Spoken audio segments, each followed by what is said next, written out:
医药方面的消息，继续要提醒乡亲的，就是若继续有烧刷一直在烧，一串的镜头，有当时这拢是细算眼这镜头之一。啊，毋过中华有一个民众拢无安尼镜头，啊，毋过一年外来啊，要吞物件拢真歹吞，去看医生检查，竟然是细算眼第三期。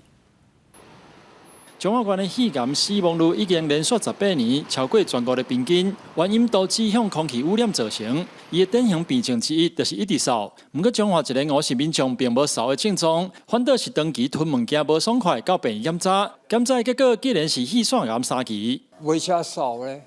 嘿，甲老后咧讲话变瞎的，咧算咧食物件拢食袂落安尼啊。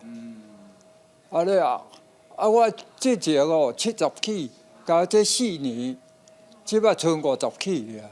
吴先生表示，一年外来要吞物件的时阵，然后拢真无爽快。原本当作是甲状腺良性瘤的问题，不过手术割掉了后，无爽快的状况嘛无改善，而且体重一直下降。上要进行显卡的动在扫描，才发现肺部有5.5公分的恶性瘤。肺腺癌主要的症状还是咳嗽啦，那胸闷或是有咳嗽、痰有血丝这样，呼吸不顺这些。